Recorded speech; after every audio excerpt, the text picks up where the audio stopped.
is made up of 606 feet, 606 feet, 606 feet, 606 feet. 606. It's made up of stades, exactly the same. Now, if that's not interesting enough, look at the angle of the Great Pyramid of Giza. If you take the angle of the Great Pyramid of Giza, the slope is 51.8 degrees. Let's go back to the earthworks. If you measure the line that goes straight through the center of the structure, right here, and then you go true north, it's 51.8 degrees. That angle is exactly the same angle as the pyramids of Giza. It is the same math, the same calculations as ancient Egyptians. Let me show you one more connection. In 1860, David Wyrick, he's a guy who surveyed the Newark earthworks. He was digging into a mound near those earthworks, and he found a wooden coffin made of oak. They opened up the coffin and found a skeleton of a man holding a little box. It was about 8.10 inches in size. The box had been cemented shut here. This, by the way, is sitting in Ohio. Well, he opened up the box and he found a little man inside, a little black stone. They took it to scholars and they looked at it. The man seems to be carrying something, and there's writing here at first they couldn't recognize. The writing is, they thought in 1860, some sort of Hebrew. Well, finally, about 20 years later, they found some rabbis living in the area, and the rabbis looked at that, and they could read it. They said it was an old kind of block Hebrew, and it was a rendition of the Ten Commandments. Now, this is another piece. Block Hebrew. They said they'd never seen anything like it. Mainstream archaeologists at the time called this a hoax. But then in 1900, or just about after 1900, in Israel, they found the same block-style Hebrew writing. Mainstream archaeologists still dismissed the findings. They found it in Israel, and they found it in Ohio. But there was another stone that they found that they couldn't argue. This is the Bat Creek stone. It was found during the course of an official Smithsonian evacuation. The Smithsonian didn't understand the meaning of the writing on the stone. They thought it was Cherokee, since it came from Cherokee country. They didn't realize that it's actually Hebrew. They had published this originally upside down. They threw it in a box at the bottom of the Smithsonian, put it in the basement. Many years later, a scholar took it out of the box, looked at it, and went, oh my gosh, it's upside down. It's Phoenician, ancient Hebrew. So what's going on here? What is that about? Where is that history? I'll show you in a few minutes, and we're going to have a conversation, and I'm going to show you some more things that the Smithsonian, science, government, commerce colluded to erase. By the way, I want to thank the directors of the documentary Lost Civilizations of North America for bringing these stories to my attention. I was blown away. To find more, visit the website lostcivilizationdvd.com. Here's the thing we should be asking ourselves. I don't know the story of these. Do you know that? Did you know that? Do you live in Ohio and did you know that? Why not?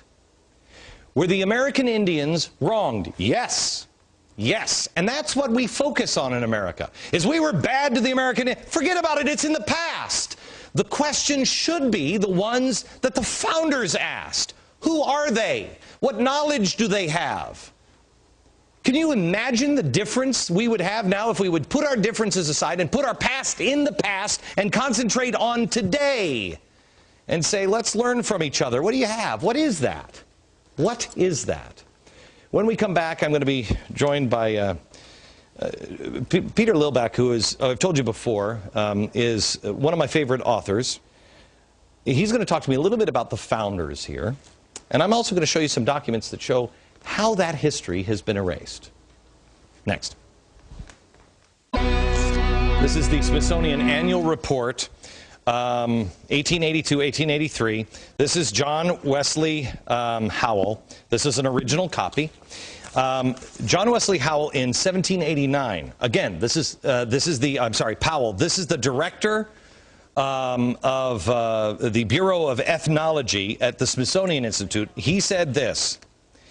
Artifacts found prior to Christopher Columbus's arrival would be considered illegitimate by the Smithsonian. Only the savage Indian culture would be observed, and this created the artificial barrier to science. Only the savage. Science was colluding with government because of commerce, and religion was involved. Now, why do I tell you all this stuff? Not because I'm an Indian expert or anything else. You got to do your own homework. I just found out about this stuff. I'm amazed by it. I don't know what the answer is on this. The reason why I bring it up is the stock is not bad. The soup went bad, but the stock is not. Peter Lilback, Dr. Peter Lilback. How are you, sir? Good to see you. This is a book that needs to be owned by every American. Every single American should have this book in their home. It's called Sacred Fire.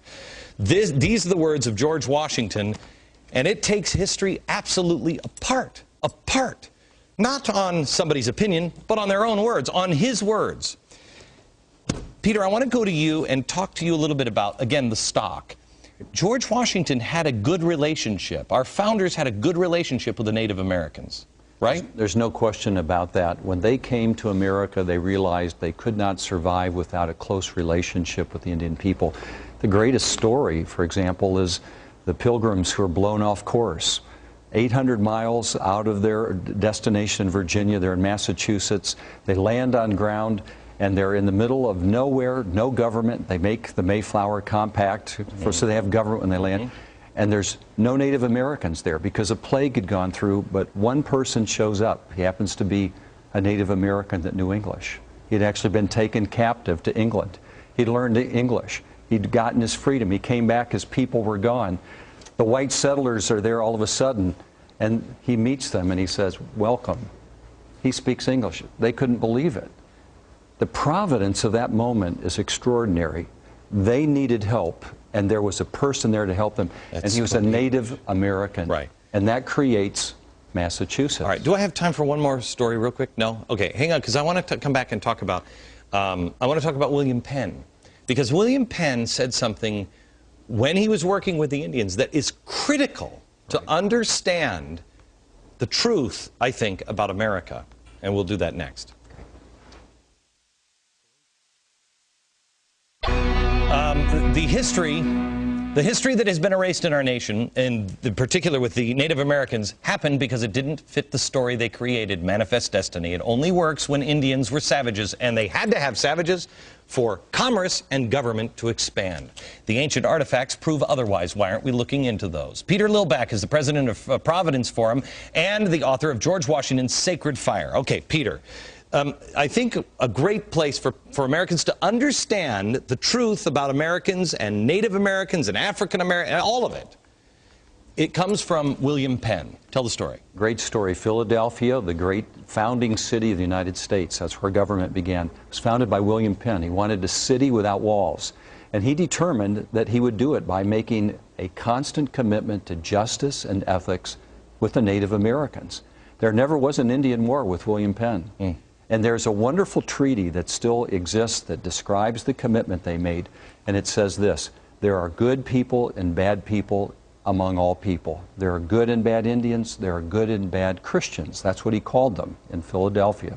And he said, we must come together so that we will address these problems that will come with respect and by communication, affirming the good. That's where we need to be. There are good among us and bad among us. There are good Americans, bad Americans. There's good parts of America. There are bad parts of America in the American story. We've got to come together as the good people, stand together and guard against the bad so we can live in a country without walls. Peter, thank you very much. Back in a minute. To expand our own understanding of America, good, bad, and ugly, with the Civil Rights Movement tomorrow and Friday. And then we'll see you down at the mall in Washington, D.C. on 8/28. Don't miss it. History in the making. From New York, good night, America.